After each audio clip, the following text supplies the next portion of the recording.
Você está no canal Entre o Balé e a Tela, eu sou a Ellen Tachiro e hoje eu vou falar uma coisa. Vai pra Cuba! Solta a vinheta.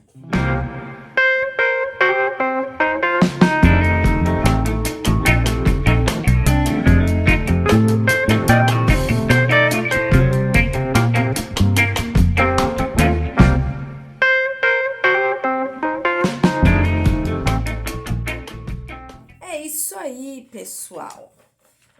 Antes de tudo, antes de ir pra Cuba, você tem que se inscrever no canal, você tem que dar seu like, você tem que comentar. Eu preciso de engajamento. Por quê? Porque quando tiver esses últimos 2 vídeos, eu tô em outro cenário, que é aqui na minha sala.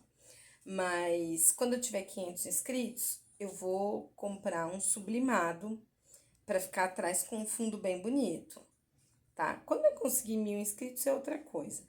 Quando eu conseguir 1 milhão, que eu não vou conseguir, porque valer não dá 1 milhão, mas a gente vai fazer muitas coisas legais por aqui. Esse é um projeto a longo prazo. E vai para Cuba. Vai para Cuba, tá reclamando? Vai para Cuba. Por que você vai para Cuba hoje? Você vai para Cuba porque nós vamos falar sobre a primeira vez que a Ana Pavlova veio para América Latina. Sim, a primeira vez da Ana Pavlova na América Latina foi em Cuba. Ela estava fugindo da Primeira Guerra Mundial, né? A Europa estava devastada e a Ana Pavlova, ela era uma pessoa que sabia fazer dinheiro, né? E aí o que acontece? A Europa estava devastada, não só por causa da guerra, das mortes, mas financeiramente. E aí ela falou, vou fazer dinheiro, vou para a América. E aí ela foi para os Estados Unidos, ela fez uma turnê pelos Estados Unidos e pegou um vapor e veio para Cuba. Ela chegou em Cuba em março de 1915, tá? A minha fonte é um artigo da Escola Vaganova falando sobre a comemoração do centenário dessa visita da Ana Pavlova a Cuba, tá? Então, é um artigo da Escola Vaganova falando sobre isso. E esse artigo, ele tem como base várias pesquisas e várias reportagens lá de Cuba e principalmente do Museu da Dança, onde teve uma exposição acerca da visita da Ana Pavlova em Cuba, ok? Então, não é tirado da minha cabeça, tá? Não é tiradinho da minha cabeça. Então, aqui, ó. No dia 15 de março de 2015, Cuba lançou um selo, sabe, selo de carta? Selo comemorativo, para comemorar o centenário dessa visita da Ana Pavlova em Cuba. E aí teve uma exposição, a curadoria dessa exposição em 2015 foi feito por Pedro Simão Martínez, que era o marido da Alice Alonso, o segundo marido, né? Primeiro ela virou Alonso, porque ela casou com um dos Alonsos, depois ela se divorciou, e aí ela se casou com Pedro Simão Martínez, e ele foi o pesquisador, ele que fez toda a curadoria dessa exposição, e foi lá no Museu da Dança. Muito bem. Então, eu falei para vocês que ela estava fugindo da Europa, fez essa turnê pelos Estados Unidos, tá? Essa turnê nos Estados Unidos começou em novembro de 1914, e aí, em março de 1915, ela chegou em Cuba com a sua companhia. Inclusive, algumas dessas bailarinas nem foram embora de Cuba, tá? Alguns desses profissionais da dança que seguiam a companhia da Ana Pavlova, eles ficaram em Cuba, abriram escolas, começaram a dar aulas de balé lá, e assim plantou-se a semente do balé lá em Cuba, que é uma das potências mundiais em termos de dança. A primeira apresentação foi em 13 de março de 1915. A apresentação foi no Teatro Pairé. e foi feito o seguinte programa.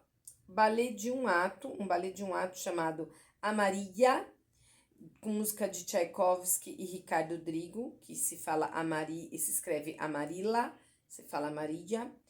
A música era do Tchaikovsky e do Drigo. Noite de Walpurgis, da ópera Fausto, com a música de Gounod. Morte do Cisne, a Pavlova, Morte do Cisne, né? Ela fazia isso em todo lugar. Butterfly, Dança de Anitra, Idílio, Bacanal de Outono e Canalia. Então, esse foi o programa do dia 13 de março. Foi um sucesso, um estrondo. Inclusive, no jornal Herald cubano, saiu a seguinte nota. Ana Pavlova dançando A Morte do Cisne foi um presente dos deuses que desejavam nos deslumbrar com o brilho dessa luz divina. É o que saiu no jornal depois dessa primeira apresentação dela no dia 13 de março, lá no Teatro Pairi. A Ana ficou 2 semanas lá em Cuba, tá? Depois ela até 1918 ela ainda voltou outras vezes, mas essa foi a primeira. A Ana ficou lá 2 semanas.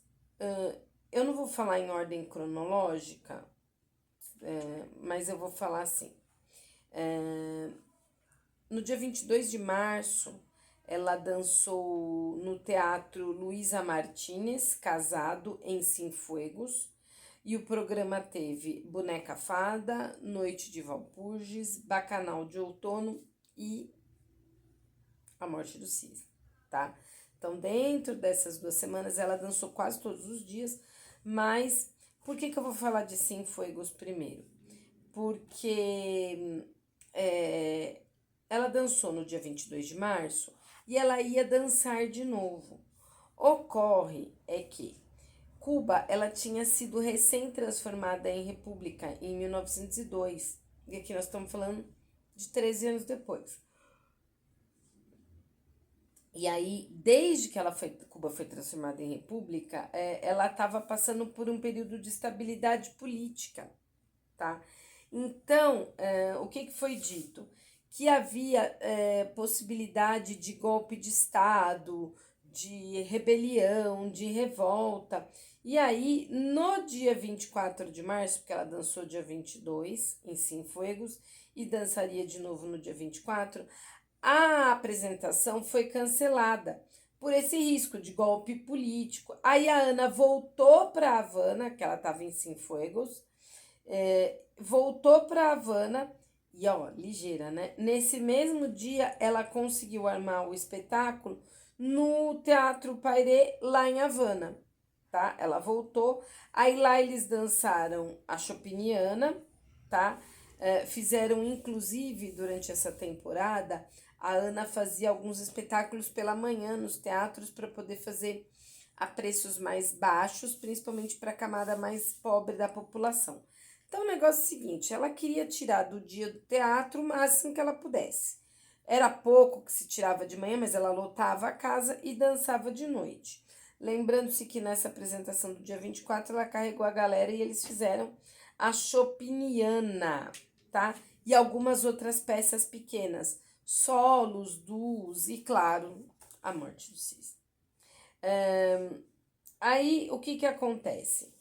Depois, de 14 a 23 de março, então, a Ana ficou em Havana, né? Porque ela pegou, dançou, foi para Cienfuegos, voltou, e aí ela dançou nos programas, tinha Boneca Fada, As 7 Filhas do Rei da Montanha, Chopiniana, O Despertar de Flora, uma versão suíte de Raimonda, além de danças folclóricas, danças que ela montava, persa, grega, ela conseguia fazer uma boa... Ela pegou meio que da ideia do Diaghilev, né? Eles conseguiam fazer um programa multifacetado e bastante atraente para a plateia, tá? Então, em Havana, lembrando, espetáculo de noite e espetáculo de manhã, tá? Os últimos dias que a Ana dançaria seria no dia 23 e 28 de março. E depois, no dia 29, ela pegou o vapor e foi embora para continuar, tá?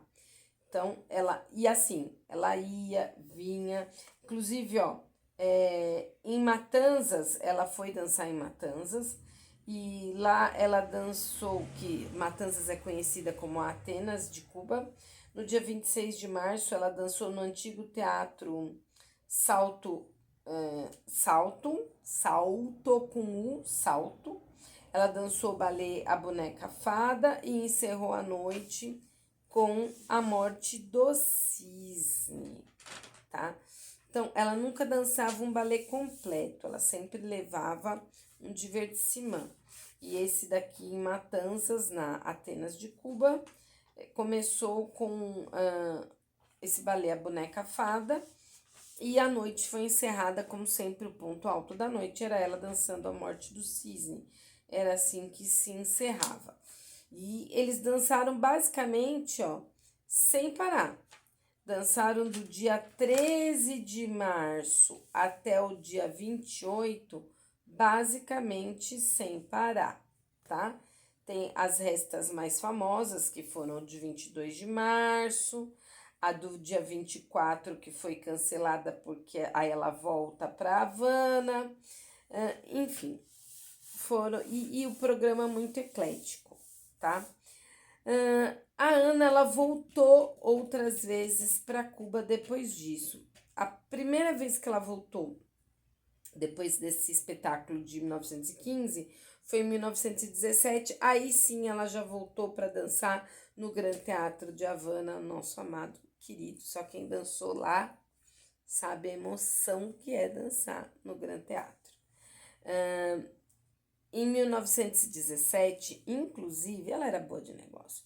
Ela fez uma parceria comercial com uma pessoa chamada Adolfo Bracali, que ele era um empresário das artes.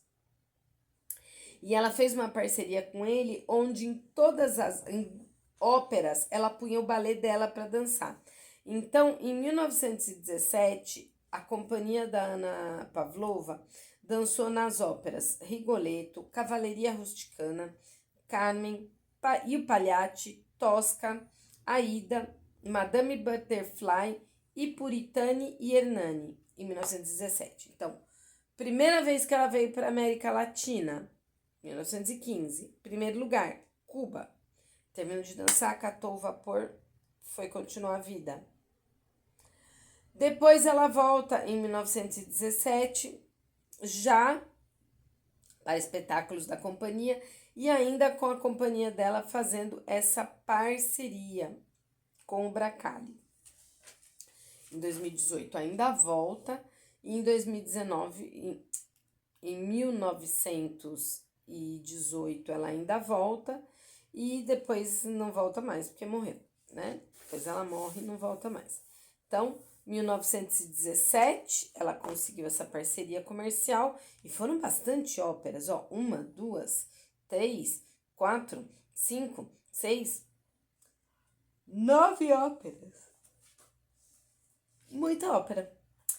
No dia 13 de março de 1915, voltando lá para o primeiro dia que ela esteve em Cuba, ela teve uma conversa com o público no Hotel Telégrafo. Jornalistas, público em geral, e ela deu tipo o que hoje a gente chamaria de coletiva de imprensa, sei lá. Ela sempre foi, assim, o que o artigo fala, é um artigo de 6 páginas, em russo, que aí a gente joga lá no Google Tradutor, fala que todo mundo tem uma boa impressão dela, que ela era muito simpática, inclusive no dia 15 de março, ela deu uma entrevista mesmo, não essa coletiva onde ela atendeu as pessoas, ela deu uma entrevista, e os jornalistas que fizeram essa entrevista falam que ela era uma figura muito simpática, e aí ela fala, né, porque ela estava com 2 tradutores, uma pessoa para traduzir o espanhol para o inglês, para todos os envolvidos, e outro para traduzir em russo. Que quem esteve com ela lá como intérpretes foi o empresário, o Max Rabinov, e o jornalista Rafael Galvão. Ela fala para eles, nessa entrevista de 15 de março, 15, nossa, tô com abrição de boca, 15, e não é sono, não é ainda hora de fazer naninha. 15 de março, ela deu uma entrevista muito simpática, onde ela diz ter sido muito bem acolhida pelo público cubano e que ela gostou muito, que ela queria voltar. E todos do redor falam que realmente ela era uma figura muito agradável, ela era uma pessoa muito simpática, muito solícita, inclusive com quem era fã, tá? Essa forma de trabalhar, de ganhar o seu dinheiro e de ainda assim ser gentil e cordata, fazia diferença, né, na vida da Anna Pavlova. O partner da Anna Pavlova nessa primeira turnê de Cuba em 1915 foi o Alexander Volinine, tá? Alexander Volinine. Uma outra curiosidade dessa ida da Pavlova para Cuba. Muitas peças e muitas coisas estão lá no Museu da Dança e foram possíveis serem encontradas pela curadoria dessa exposição de 2015 para comemorar o centenário, porque muitas pessoas da equipe dela se apaixonaram pela ilha e ficaram. E uma dessas pessoas foi uma costureira dela, que ela adorava essa costureira. Era uma costureira muito próxima, ela era uma pessoa muito próxima à Ana, e ela se apaixonou pelo eletricista do teatro. E ela ficou em Cuba e ela se casou com esse eletricista. E aí elas ficaram se correspondendo por anos, por carta. E inclusive a Anna Pavlova mandou uma foto para ela, uma foto, não foto de divulgação, porque a Pavlova, ela já tinha essa coisa de celebrities. Vem aqui no canal, tem um vídeo falando sobre ela. Ela já tinha esse lance de gestão de carreira, de imagem que o público tinha que ter dela. Então, ela na vida privada não se expunha muito, tá? Mas ela mandou uma foto muito pessoal, assim, para essa ex-costureira dela. E aí essa senhora ficou, né, lá em Cuba durante toda a vida. E no final da vida ela ficou sozinha, foi para um lar de idosos. E o pessoal de Moscou, né, nessa época, extinta União Soviética, descobriu o paradeiro dessa senhorinha lá nessa casa de idosos e pegou esse material. No artigo fala que Moscou comprou, o que não é verdade. Moscou pegou de volta todas essas cartas que essa mulher trocava com a Anna Pavlova, levou para colocar nos acervos e nos museus deles lá em Moscou. E essa fotografia, ela conseguiu, essa mulher, fazer uma fotocópia, ela tinha uma fotocópia. Então, a fotografia original foi embora, mas a fotocópia do retrato ficou e fez parte dessa exposição. Por quê? Porque é uma fotocópia de um retrato da Anna Pavlova mais à vontade. Porque se você pega, vai procurar na mídia. E vai ter momentos aqui que eu vou estar falando, vai estar aparecendo minha voz e vai estar com imagem só. Vocês vão ver, tudo dela era milimetricamente pensado, né? Ela cuidava muito bem da imagem pública dela. Então é legal essa curiosidade dela ter ficado trocando correspondência e ter enviado uma foto despreocupada para a amiga, uma foto e que fez parte dessa exposição. Outro detalhe muito importante é que a Pavlova, ela conheceu Lecuona, que é para mim o maior compositor cubano. E eles ficaram muito amigos. E ele compôs uma valsa chamada La Mariposa, em homenagem a Anna Pavlova por essa amizade que eles criaram.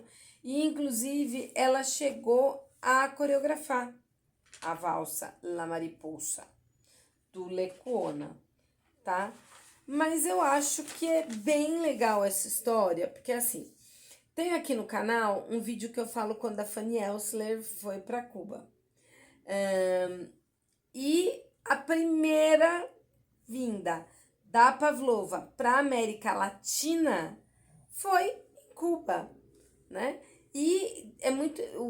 Tem alguns artigos que falam o impacto dessa primeira ida da Pavlova para Cuba no balé, na existência do balé lá na ilha, tá? Eles falam que essa primeira ida da Pavlova em 1915 para Cuba teve um impacto muito forte, que foi tipo, plantou-se nessa ida da Pavlova em 1915 a semente de tudo que veio ser o balé cubano depois, que é essa potência mundial, né? E é legal porque assim é uma pessoa que tinha o domínio total da carreira dela, ela realmente gostou, ela voltou outras vezes e não só gostou, como também lotava os teatros, tá? Porque ela conseguia ser muito marqueteira, ela sabia fazer negócios. É muito triste que ela tenha entrado para a história como uma bailarina. Não, ela foi muito mais do que isso, tá? Ela foi uma grande coreógrafa e ela foi uma grande empresária. Quando ela montou a companhia dela, ela foi uma grande empresária. Eu espero que vocês tenham gostado de ir para Cuba, assim como Fanny Elsler. Tem vídeo no canal, eu vou deixar na descrição aqui desse vídeo. E como Pavlova, que fez a estreia dela na América Latina em 1915 em Cuba, sendo que o primeiro espetáculo dela foi no dia 13 de março no Teatro Pairé. Por que ela não dançou no Gran Teatro de Havana em 1915? Porque ainda não existia o teatro. Quando ela voltou e já tinha o Gran Teatro de Havana, aí ela dançou no Gran Teatro de Havana, certo? Eu espero que vocês tenham gostado da nossa ida para Cuba. É verdade, é estudo. Olha o caderninho aqui, Caderninho em 2026,